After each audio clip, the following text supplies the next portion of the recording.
Welcome to Pro Bull Talk, where it's all talk and no bull. Get ready to slide and ride. All right, let's go, boys. Hustle. Come on now. Let's go. Woo. Lay down now. Go. This episode is brought to you by Sutherland Logistics. Hey everybody, welcome back to Pro Bull Talk.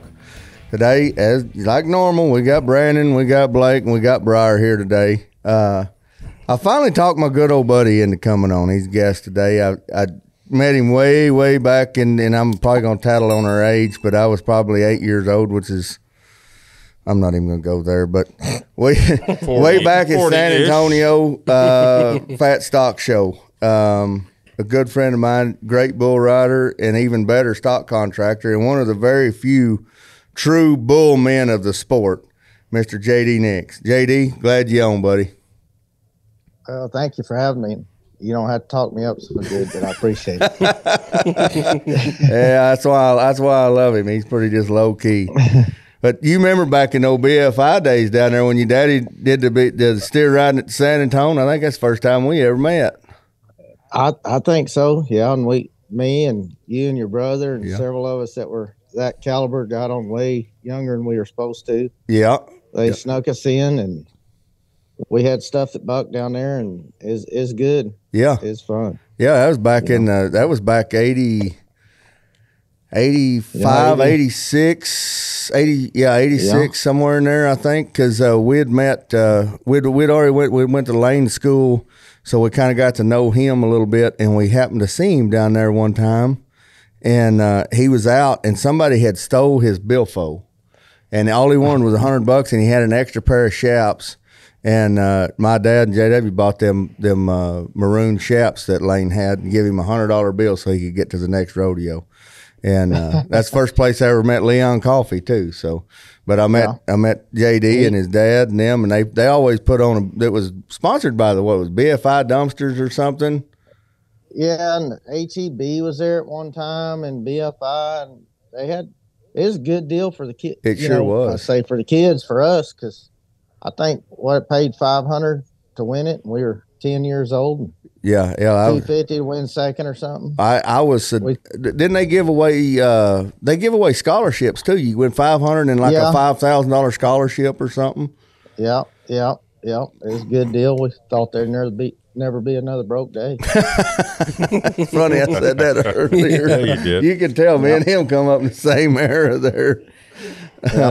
Yeah, and I tell you what, I really appreciated what Daddy used to do is and I don't know if you know this, but we'd go through them steers and that was a blast for me because he'd buy everybody's roping steers there around the house and we'd buck them all there in a couple of days, get on 12 to 18 a day till we went through all of them and he'd mark them, and so the way that worked is he made us win. He didn't let us win, but he would take, because if you remember out there's a bunch of kids that ain't never been on before either.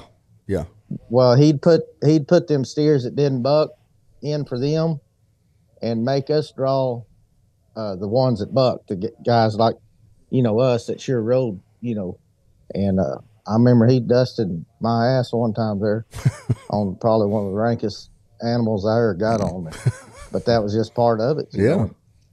And then when we did ride one, we won, but we had to be cowboys, Yeah. And then them kids that didn't know nothing got a chance too, so it made it fair for everybody. Absolutely. Yeah. And me and you was talking a little bit last night about how your dad would make you get on and load a long line of them, and you had to get on till you got one road, and you'd look back there and there'd be 10 or 15 in that alley, and you're just shaking your head. Oh no! Yeah, he'd fear you back into riding good pretty quick. But, yeah, for sure. He put on a bunch of rodeos back in them days, didn't he? Boy, we had the biggest junior rodeos, down here for a lot of years, and it was really good. We talked about that the other day. We was at a weekly rodeo here, and some of the people our age we were talking about way back then in the junior rodeos, and we rodeoed in the mud. We rodeoed in 115-degree weather, and we rodeoed from daylight till the next time the sun come back up. Yeah. And we didn't sleep much, but we had a lot of fun. You bet. Learned a lot. Yeah, learned a lot. And I remember that back in them days. And then we kind of got, you remember a bull riding, a youth bull riding, I think your dad put on, it might have been in Belton or Huntsville or something. It was one of the bigger youth bull ridings. And I can't remember if it was in Belton or where, we had showed up. Mom and Dad drove me and JW down there to it, and it was big. I remember seeing you there, and Noose Cook showed up. Oh, Noose. Yep. And he was entered. And he's walking around there with a damn full beard, and we're like, this guy's entered? It's supposed to be 18 and under, and this guy's got a full beard, and I mean a chest of hair. I mean, had the all hamburger meat all hanging out, you know. Yeah. I'm trying to remember when that was. We did lots of good deals back then. Yeah. You know, it was sad to hear. Speaking of Noose, it was sad to hear his passing. I hated to hear that. He's good. Yeah, he was sure enough a character. Yeah. But entertaining to say the least. That's for sure. So how did you I mean, obviously you grew up rodeo family, and I know the story, but people out here don't. You kind of tell them how you kind of got into the riding and going from there into the stock contracting side of it. Well, you know, my dad, it's funny. My grandpa was a home builder, and Daddy started sneaking off, getting on steers when he's 12 or 13, 14 years old. And my grandpa died when he was 14, and he moved in with some people on the ranch and learned to break horses and was riding bulls and rodeoing. He went to work for the Steiners before it was over with. So when I was born, we weren't home builders no more. And he put me on calves when I was about 3, and I started rodeoing when I was about 5. And, you know, it's just, we ain't never stopped. Right. It was just a thing to do every morning. You had to get up and go to it. That's it. And I tell people I tell people all the time, if I was 18, 19 years old, like Dave Samsel or something, and go start riding bulls, you're out of your mind. Yeah. But hell, I didn't know no different, you know. Yeah. I thought that was what we were supposed to do. I didn't, you know. Well, by the time you got supposed to ride bulls. Yeah, by the time you got old enough to know better, you was already too good at it to quit. yeah, it's too late. And hell, I'd listen to all the stories, and you know, Daddy was still rodeoing, so I got to be around the big dogs, you know, Butch and all them guys. And shit, I thought being a cowboy was a ticket. You know, that was a high life. You know, yeah. Hell was being a doctor or something. Yeah, you know, cowboys are rich and we're cool. Yeah. Cowboy cool. Somebody should have told me it's a little different about that, but that's all right. I got better stories. What's that song, Showman's Life? They told me all about them honey, and they told me all about the girls, but they didn't tell me all about this or something. Yeah. They didn't tell us the bruises and the bumps and the bangs and everything. Exactly, but shit, I wouldn't take it. You know, I wouldn't do it no other way. I wouldn't either. You know? So, what caused you to quit? You rode for a lot of years, and then.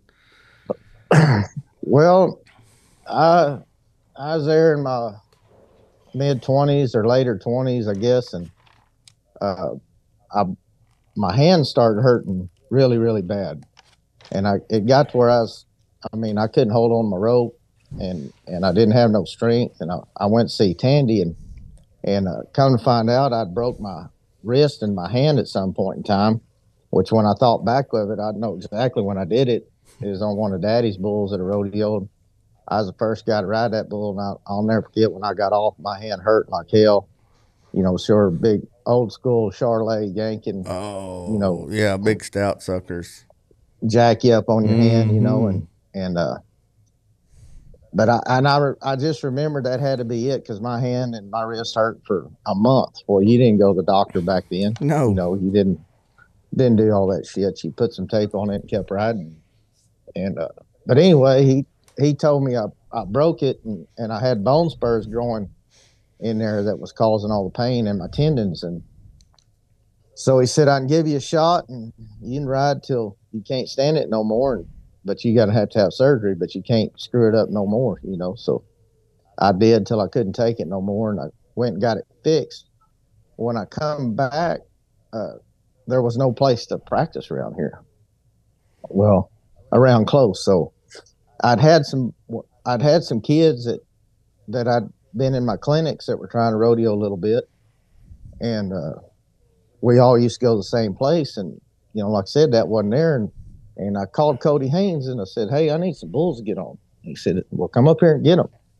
Well, in between me and going getting about 3 bulls to get on for me, I had a little old place to put them where we could buck them. And I went to talk to them other kids. I said, "Well, if y'all help me pay the feed, I can get however many y'all want, because Cody will let me have however many I want." So we got a trailer load down here and started bucking bulls a couple of times a week over at that place. And I had a lady from Bandera come over and said, "Hey, I'd like you to bring these bulls over to it's kind of a convention deal over there," and asked me what I'd charge her. And I think it's like $200 is what we was going to make, you know. And big money. That was big money. A lot of money. I didn't even have a trailer. I mean, I didn't have a trailer or nothing. I wasn't trying to be in the bull business. I still want the rodeo. So I went and done that, and she asked me to come to another one. So I bought the trailer and went and done that one. And this is March or something. And those summer deals over there started, you know, right there at the end of school. And she said, "Would you like to come for the summer?"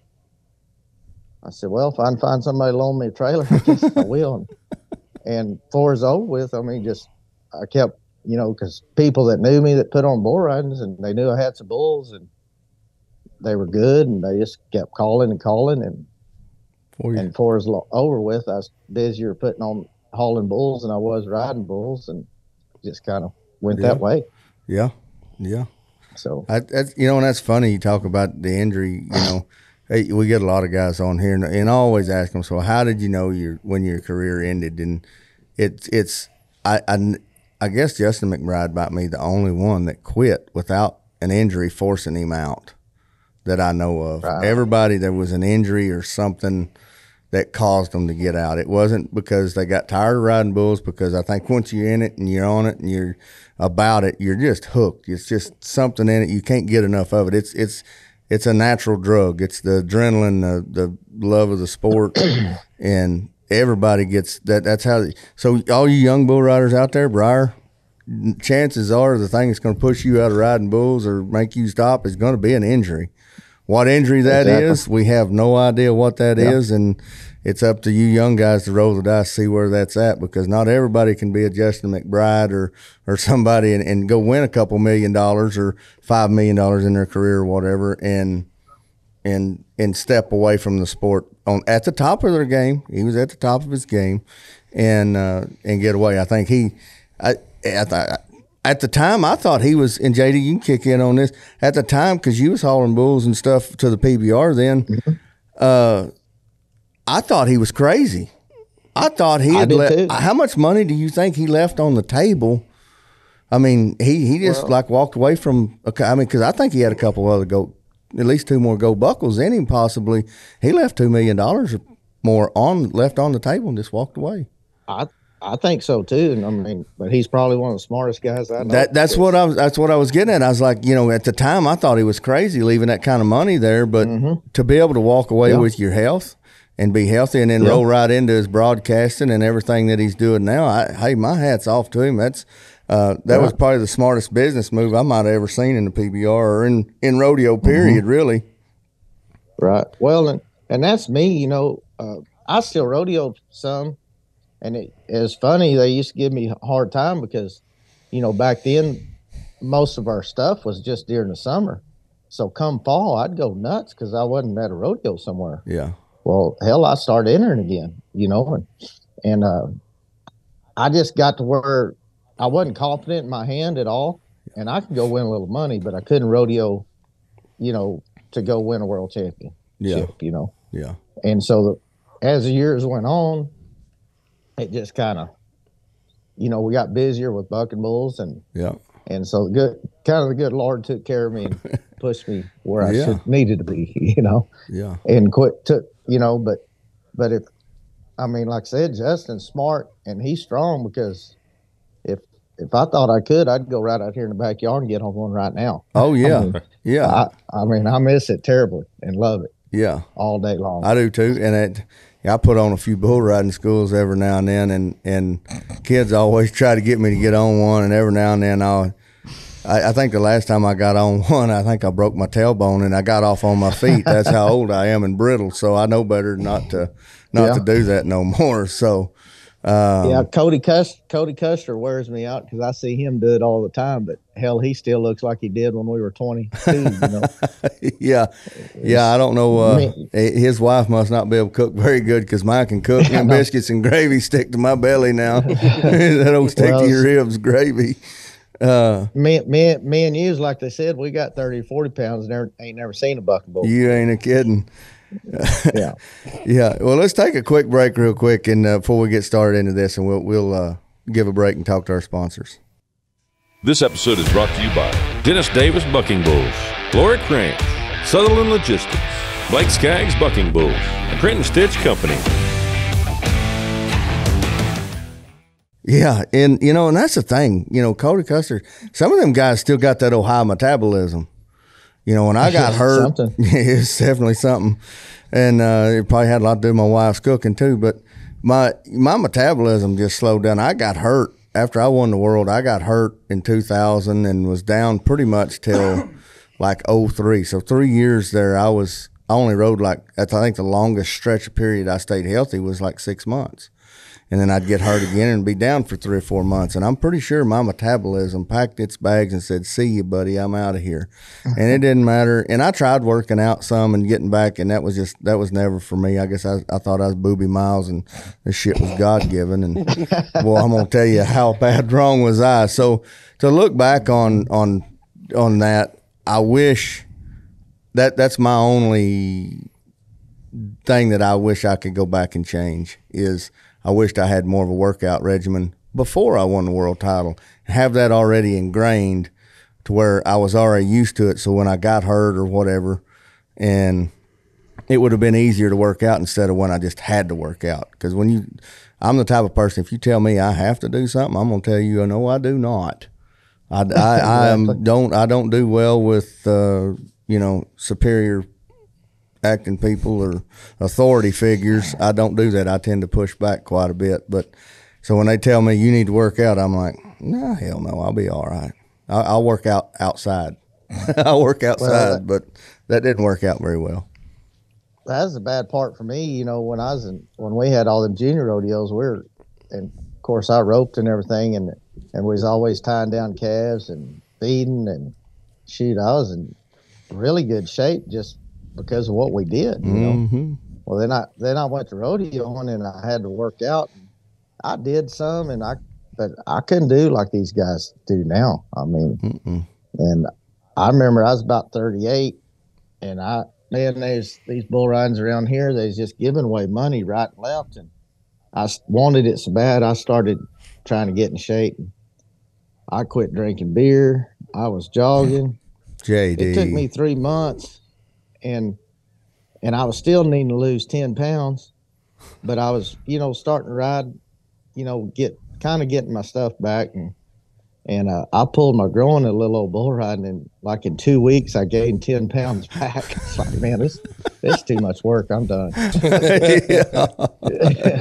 And I love the riding, but that getting in shape part, that's for the birds. And I honestly still think if I could snap my fingers and get back to my fighting weight, and I think I could still be competitive, but it's the getting back in shape part that would cripple me. Because it's terrible. Yeah, I tried it. I thought about it at one time. It was like in 2010, 2011, somewhere in there. I was going to get back in shape. I got it in my mind. It's like, look, you're going to work out. You're going to get your butt in shape. You're going to do everything. I see these Brazilians and everybody else doing it. I worked out for about 2 weeks, and I'm going to tell you one damn thing. I was more crippled from working out than I would ever been just getting on damn bulls.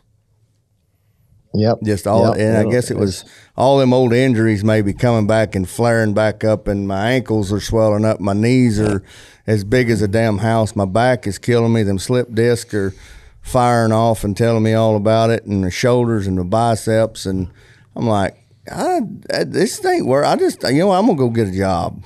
Just leave it alone. Round's a shape. Round is a shape. I figured you would come back with that. Actually, I figured Blake would have said that. Not you. Well, I did whoop on the mechanical bulls, so he wouldn't get on. Yeah, so. no, I will not. I learned my lesson. Yeah. I promise you, my riding days are over. I just like to see. I mean, Brandon. I like to see him get on though. You're in. I'm not scared. All right. Oh all right. boy, Here Challenge we go. Accepted. Okay.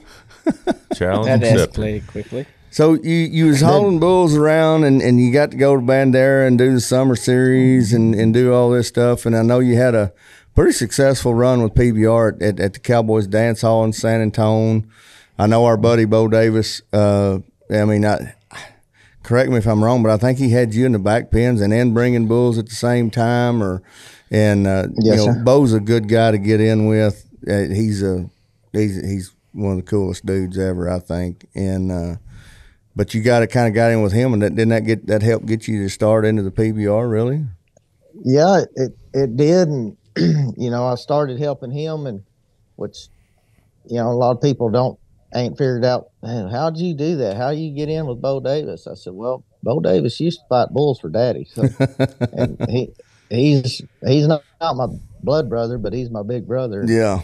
And we started, and I was having some bull riding, so we just started going to each other's stuff, and he had more and more over there, and he needed somebody that knew how to get bulls loaded right, and so that's still my job today with him. Yeah. And in fact, I just come home from Oklahoma City, and Ted had to go to a rodeo, so Bo called me to do it. Yeah. And yeah, it's helped get bulls in bigger places, and something we've always tried to do here is have the best bulls we could possibly have, and yeah, so that the bulls kind of carried themselves, Yeah. And kind of like Lambert always says, the bulls get you here, not you. Well, that's long as it's something. Yeah, long as there's a roadmap to get there, I can get there. Yeah. This episode is brought to you by Sutherland Logistics.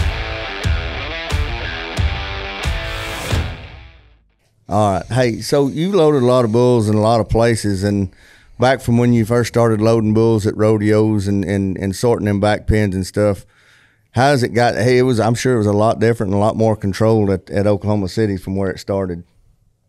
I'll tell you what, it's a whole lot bigger process today.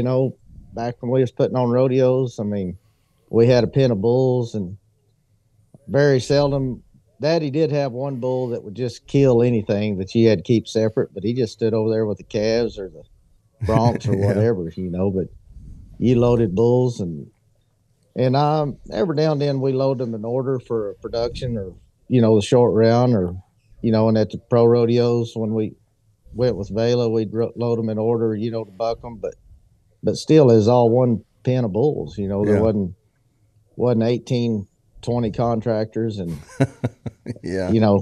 50 singles, and 2 that will go together out of 60 bulls, and so it's really now them buildings, they've got more pens now than they had back when you were rodeoing or going to the PBRs, because there's more contractors, but because of that, there's no room, so you got to load them on a truck in order so that you can unload them and put them in the right pen to get to them in order during the perf. Yeah, from bullhousing to the arena, and then from the arena back to the bullhousing. There's a lot more logistics involved. Yeah, there's a whole bunch, and that's the whole, and it's just the whole sport has evolved so much, from where I've taken some of them older guys with me to them built Ford Tufts or whatever they are, UTBs now, and they look at all the equipment, and there's crap everywhere, and they said, man, that's a lot of stuff. I said, yeah, I remember when we used to just buck bulls. Yeah, no kidding. You used to just be a buck bulls. Didn't have to have all that stuff. And if you wanted to drag the arena, you normally had to go over there and jump the tractor off and hook the drag up yourself. Now you got skid steers out there with precise teeth and dragging the arena to a certain depth and smoothing it out. And yeah. But it's just like, it's funny. And Lester Meyer, puts on them open rodeos around here still. And that's where I started going to junior rodeos.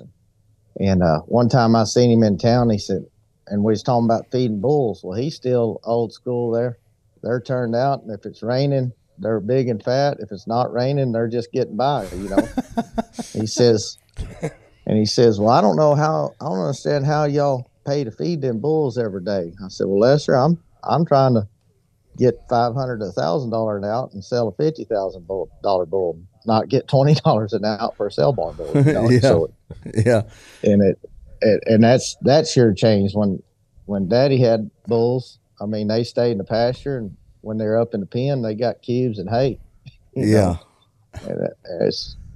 they bucked, and they were tough, but we're talking a lot more dollars now. So lots of things are different. Yeah, and most of the trailers have improved too. Because back in the day, I remember ratty ass trailers with holes in the floor, and you just throw some plywood down and roll on to the next one. And now you got $100,000 aluminum trailers and semis and pots with air ride cushions and everything on cut there. Forever bull. Yeah, cut forever bull, and it's wow. I'm still a little old school though. I'll have a single, but here and there, but they better be good. The rest of them are going to get along. I'm still old school. There's still old mentality. Just put them in the big arena and let them fight it out. They'll figure it out. Yeah, that's it. Well, of course, it's like I tell people. They call me, want to bring bulls. And I said, well, if you need more than one or two pens, we ain't got room, because we still do, go to them places where it's an old rodeo arena and there ain't them pens. Yeah, they still got a pen together. Yeah, the that's just some of the term pros and some of the open stuff or whatever you do still ain't got small pens. It's not all. You don't just go to the big show. There's a lot of miles between where you start and where you wind up at the big show. And I'm, real fortunate because of that, because I get hired a lot of places just because I can either run the front or the back, and I got good bulls, and I don't need a lot of pins, and it's pretty simple and easy. I believe I seen you at one of them team deals. You shoot bossing up there. You done moved up. Seen you in a sports coat. Yeah. Man, you look pretty good all dressed up. Yeah, they got me ramrodding them velocity tours over there on the double ups during the winter, so that's good. I almost didn't recognize you the first time you did that on TV. You had a sports jacket on. I was looking for the blue jean shirt, man. Well, we trying to look good on TV and look fresh. Well, ain't nothing wrong with a blue jean shirt, I promise you. But I've never seen JD in nothing other but a blue jean shirt, I promise you. Yeah, I get a hard time about that. That's all right. Bo don't give you no trouble about that, though, does he? Bo gives me trouble about that, along with lots of stuff. He picks on me pretty hard, but I pick back. Yeah, you two y'all are brothers, I promise. Brothers from another mother. That's it. But that's the thing, rodeo guys, they go back and, like me and you, we went to a lot of same rodeos and used stuff that, like your dad put on and stuff over the years, but then we lost track and whatever, but, the friendships you make in rodeos it doesn't matter if you meet somebody one time and don't see them for 10 years or whatever. It's still there. That's what I love about rodeo and camaraderie with the guys. Yes, sir. I mean, I tell people that all the time.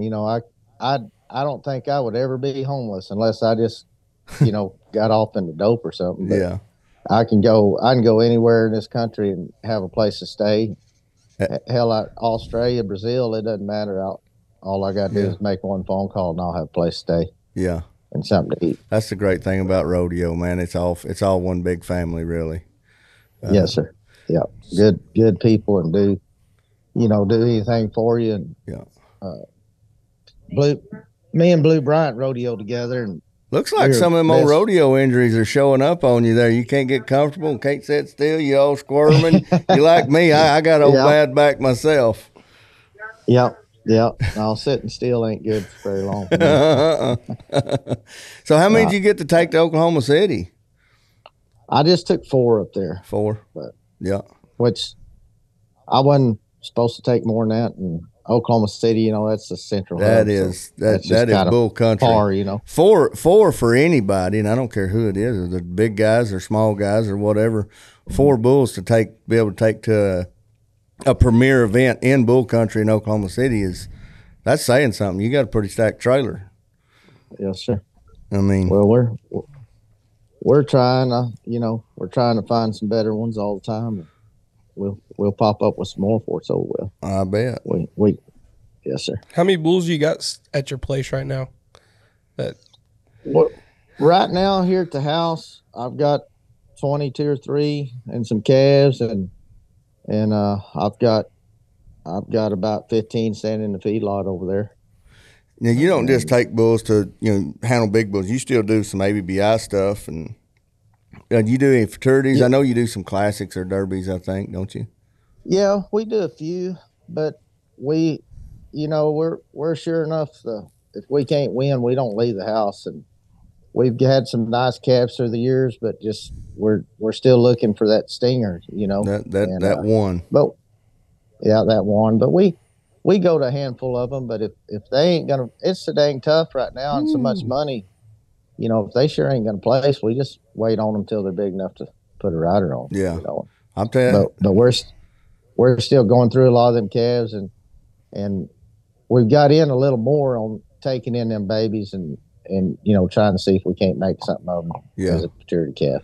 Boy, it's tough in that fraternity game. If they ain't doing cartwheels right there and be 90 every time, you just ain't gonna win no money.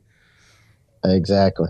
It's and I seen I rode with Bryce to Oklahoma City, and when we come back to his house, Crease had come home from Duncan, and he couldn't believe that in the yearling class up there this week there was only like 2 90-point bulls, and I think they went 5th and was 89 something. Was that because everybody was kind of unreal? Was that because they didn't want to enter it? They wanted to go watch Oklahoma City, probably.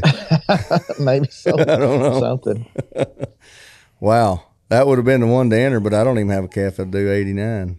I might have one. Yeah. Well, I like that 86 and 80, that 85 and 87 slide. That was more my speed of calf right there.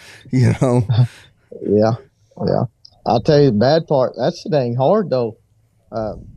It's funny. I bought a calf from a guy. He called me, a buddy of mine, said, "Hey, do you want this damn calf?" And I get a bunch of those because, that's what we do is break them here, And he said, "I got this calf, and he really tries to buck, but he's tearing up everything here, and he fights a shoot."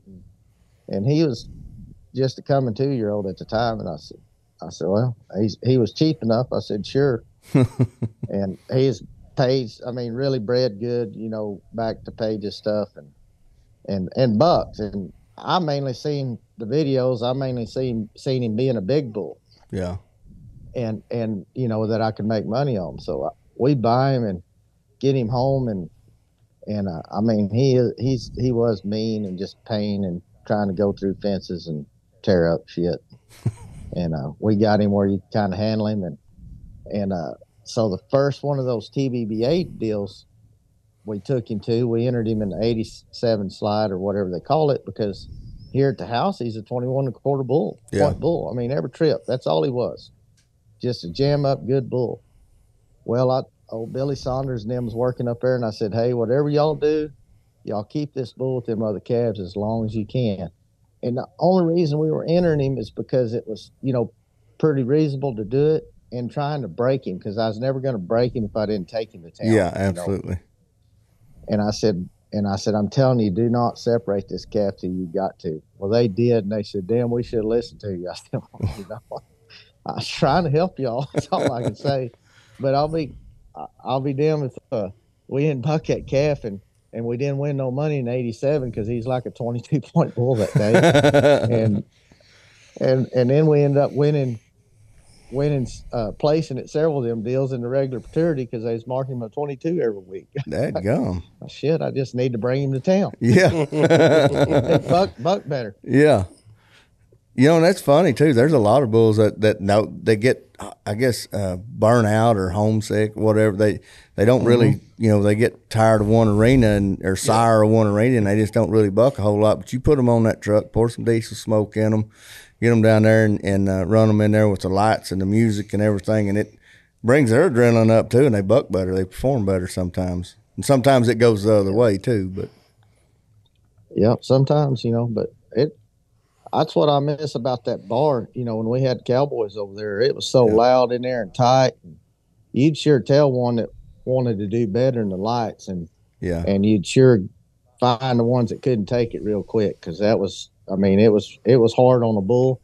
Yeah, and it either pumped them up or ruined them right off the bat. There was no, you know, you didn't need a second trip to see it. You know, what happened to that deal? I never heard what happened to that deal. I know it was good for several years. I know, and then it just disappeared. Yeah. Did the bar sell or something? Or what I kind of understood is there was too many chiefs there arguing over who wanted a band and who wanted a bull riding. I got you. And then, of course, it's costing money, you know, and me and Bo tried to get some sponsors for them and the whole deal, and they just said, you know what, this is too much, and it's just as it. They took did they take the arena out of it, or is it still there? No, they took it out. I went and got a bunch of it. It's hanging up here at my house, a whole lot of it. And they scrapped the rest of it. I'll be dang. I went down there and rode a couple times. That's a pretty cool deal.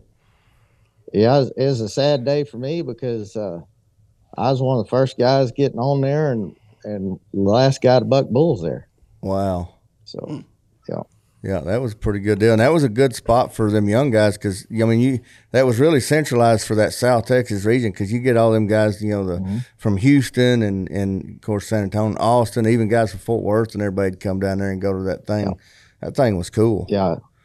Yeah, it was good. It was a good place. And it was we had a lot of fun. And a lot of people went on to the cups that come down there and started out down there at Cowboys. Yes, sir. Sure enough, did. Yep. So what's back in the day too? We buck rank bulls there. Oh yeah, yeah. I remember seeing some videos that you had down there. You'd post on social media, and I'm like, oh damn! I think it was a white bull. Yeah. I can't remember, big white bull with horns, and I mean that sucker bucked like hell. I was like, holy shit! Well, that's where we cracked out Prater's Pride. We that went to the finals. We well, even after 316 Panatrax, hell, even when he's going to the finals every year, we bucked him there every time the trailer left the house. We bucked him there too. I mean, every week back then. Oh, Panatrax, I just don't know that I'd like to got on him. He was just a little quick, darting, getting it on. Wow, I don't know if he'd have fit my style. That sucker was quick. He looked hard. How many times they get him rode? Not very many, I know. I think 5, maybe. Yeah. Cooper rode him, a couple times, didn't he? Cooper rode him twice. Yeah. Brady Sims rode him right there at Cowboys one time, right after we come home from the finals. Wow. Ben Jones rode him in Phoenix for 91 and a half. Yeah. And I was trying to think who else rode him. There's just like 5 or 6 guys, you know, that rode him. Yeah. And which funny story on him, when I first took him on, them bulls 311, there was Wendell did an embryo on them bulls, and is a cow that come from Aldul's up there, and he put him over with Panda that went to the finals. That was a Selborn bull. Well, there's 3 of them bulls, and one of them got crippled. He was just common, but he got crippled and didn't make it. And then there's 311, 316, and 311 was really trying to buck, but he couldn't keep his feet underneath him, and he'd get flat if they got him rode too far. You know, he tried so hard he couldn't, you know, gather himself. But 316 was just kind of a whirling spinner. And Lambert let me bring him to Fresno that year, and I took that John Wayne and all that whole set of bulls that come from Wendell and Prater's Pride. I had him still. Well, we come back to Albuquerque, and of course he cuts the bulls all in half, because Albuquerque is kind of like Oklahoma City. Mm-hmm. You know, well, when he did, he cut the 311 bull, and Brendan Clark, that was on the end of his deal, and he wasn't riding very good at all at the time. And, you know, he was just struggling. Mm-hmm. You know, he's still good, but he wasn't Brendan, you know. Yeah. Well, he rode 316 out there to the whistle. And so when we get to Albuquerque, I asked Cody, I said, hey, did you make a mistake, or, you know, what was your reasoning? Just trying to figure out, you know, what we're doing, you know. Yeah. I said, you left the best one of them bulls off. And he said, do you think? I said, well, yeah. I said, Brendan almost rode him out there, and he ain't been able to hold on his rope or nothing. And I said, 311 really bucked. And he said, oh, shit, Brendan rode him that far? I didn't remember that. And kind of made a joke about it, you know. And I said, I don't care. I'm not arguing. I'm just trying to figure out, you know, so I know, you know. Yeah. Well, that night, I can't remember who had him, but just out of the blue, this son gun bucks. I mean, I was just like, wow, where'd that come from? and I mean, he chili whopped somebody, and Lambert just looks up at me and says, I think I knew what I was doing. Yep. That's one thing. I think so. And he just kept getting better from there, you know. And then the other bull just went the other way, but he was fun to haul and fun to flank.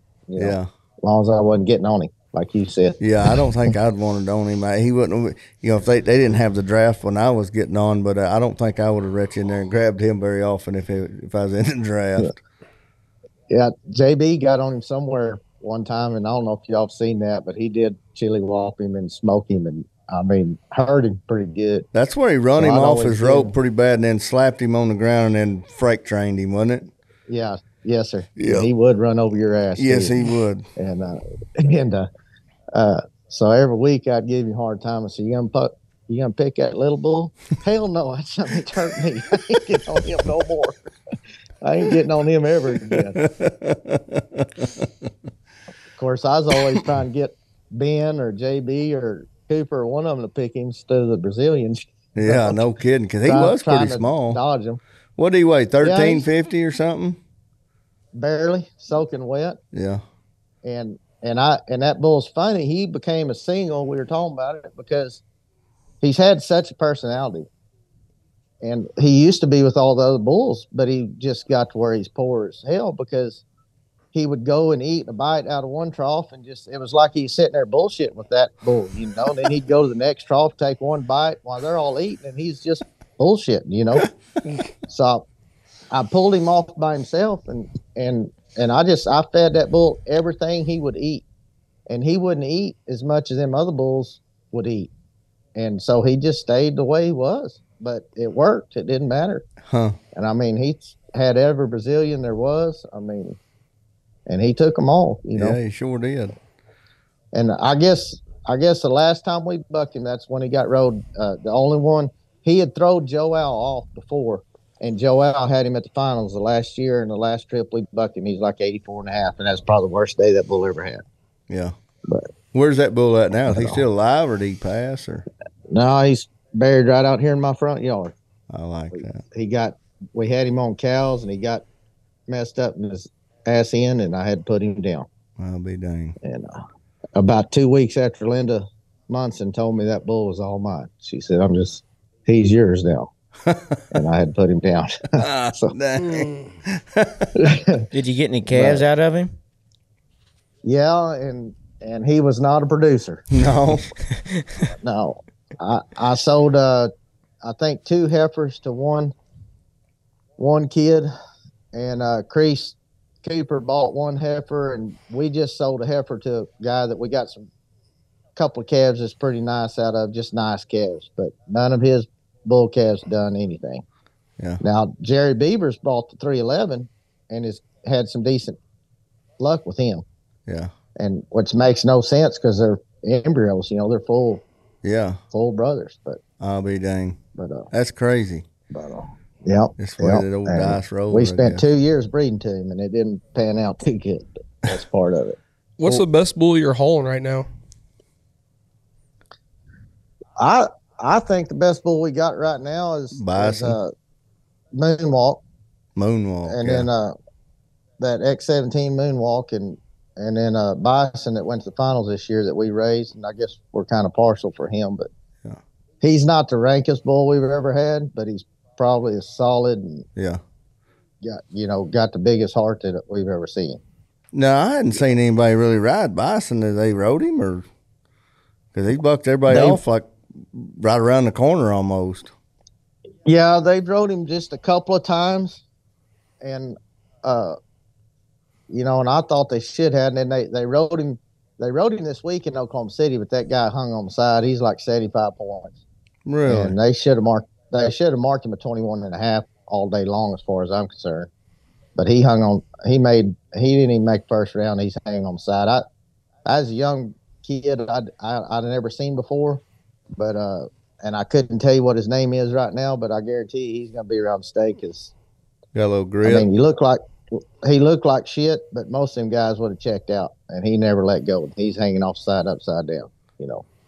Well, I like the way that Bison bucks. He kicks out of there and he's up underneath himself. I seen him when you took him to Cowtown.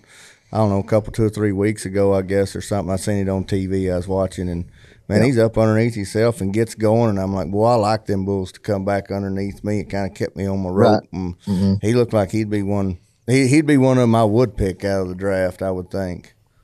Me too. And the only thing that I guess some of them guys aren't liking him, they finally, which I knew he looked like he hit hard. But one of them guys tell me the other day, well, it was one of the coaches when they had him for their team, and they said, boy, he hits hard, and all them guys are talking how stout he is. So I guess that's what's carrying him a little more than what he looks, Yeah. They said he hits like a ton of bricks, So. Some of them bulls do. Looks can be deceiving because he don't look like he hits hard. I mean, it looks like he hits, somewhat, but not as hard as I guess they're trying to make it out or say he does. Right. But wow, that would be one of them I'd have picked.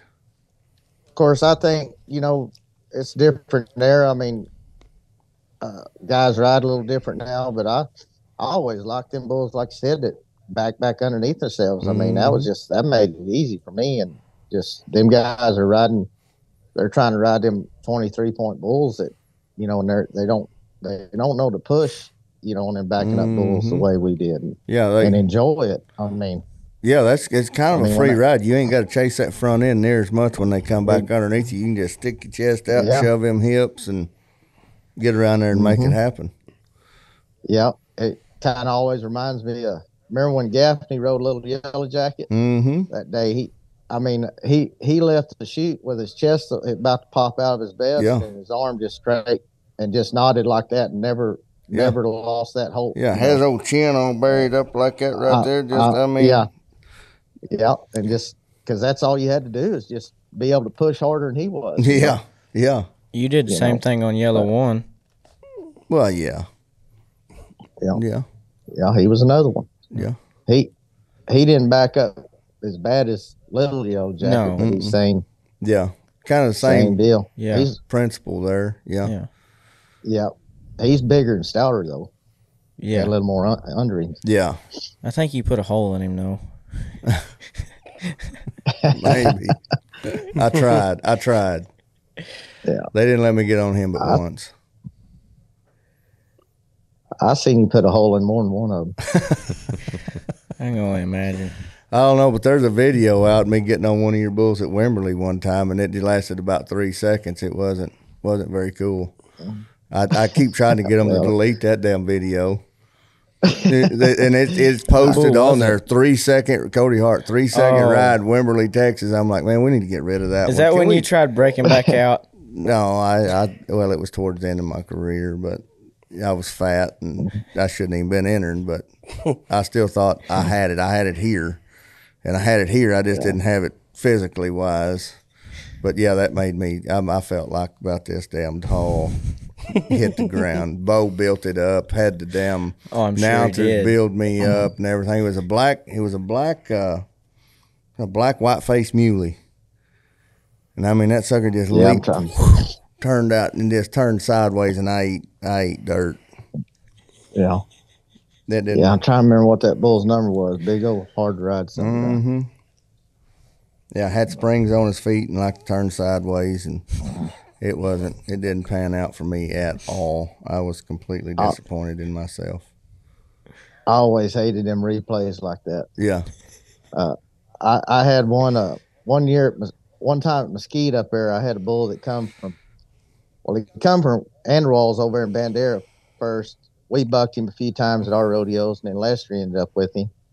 And then he traded him. He was right there with that Dodge Dakota. His Exodus was his name. Exodus. Well, he ends up. Billy James wound up with that bull, didn't he? He might have before it's over with. But I just sold a cow that was out of him. I bought that cow that come from Neil Gay because she was out of that bull. And but anyway, I have that bull at Mesquite one weekend, and I'd been riding like shit. And I just decided that day I'm gonna get a hold of this bad son of a gun because he's a big eliminating, dude. And one of them bulls fit me back then and woke me up, I guess, Yeah. And because you had to ride, because if not, they's going to knock your mouth off, Yeah. Well, and so I get on him, and my dumb ass, instead of riding like me, I just get mad, and I reached down there and got me a Holt when I nodded, and this son bitch slapped me right in the forehead and busted my eye open, and blood goes everywhere and knocks me about half out. And of course, it's on TV night, too. So I get out, and of course, Donnie, he's he commentated later. He was there in person, and he always gave me a hard time. He said, "Well, you think you got deep enough hole?"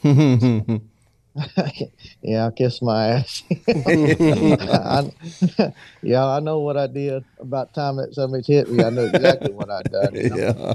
And but anyway, just one of them deals, just trying too hard, and then but man, I'd be doing something. It's 2 years later, and somebody'd come up to me and say, "Damn, JD, you all right?"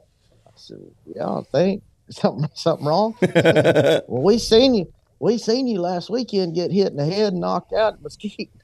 I said, that's two years ago, man. Yeah. Tell them to quit replaying it. And I mean, this happened a lot. I mean, I don't know how many times. And I was like, man, can't y'all play one of them some bitches I spurred on up there? Yeah. That's like the BRO days back then. Them things you'd have a bull riding in March and it wouldn't air till the end of April. And if you got wrecked out or whacked out, because I was still in high school when I was going to them deals, and everybody would watch them, and they'd watch one where I got wrecked out and would show up back to school on Monday, and they'd be like, "Damn, I didn't expect you to be here." And I said, "Yeah, well, that was last month. That happened last month. Right. Remember them 2 days I missed last month? That was because of that one." Yeah. Right. So what's the future look like for JD Nix Rodeo Company? I think it really looks good. I'm looking forward to next year. We started dealing with Bubba Brown there in Oklahoma, taking some calves from him here a few years ago, and we've really been trying to up our herd here. And we've got a coming 3-year-old that's a half brother to Bison that's coming that we really think is going to be a lot of. And we've got about 5, which don't look like a lot, but we're not the pages, Yeah. But I got 5 to 7, 3 and coming 4-year-olds that are, and plus we got some older bulls, at 955 you started, and I got a handful of bulls here. I think we're really going to have a hell of a pen of bulls next year. Yeah. Well, I got Beavers. Just talked about a 3-year-old he's going to send me, and so it's looking good. Well, I got here's $1 million question before we get out of here: is who's the better flank man, you or Nikki? Anymore, probably Nikki, because she flanks so many times it makes me nervous. Just hell, I got to try to remember the way we actually flank them. Well, she looks better on the back of the chutes anyway. She brings it. And she looks better, and everybody loves the entertainment. Yeah. But she puts the pressure on me, and so does everybody else, because they'll say, if this bull don't buck, Nikki's going to give you a hard time. and she does give me a hard time. I bet got a she little does. bit of me in her. She will give me a hard time. That's good. I like it. Well, JD, man, I appreciate you coming on. We run, again, as always, we run a little over. But it's all right. We'll have to get you back on one time. And shoot, good luck, buddy. And I appreciate you coming on. You bet. Thanks for having me. I enjoyed it, and we'll holler at y'all soon. All right. Thanks, JD. See you, buddy.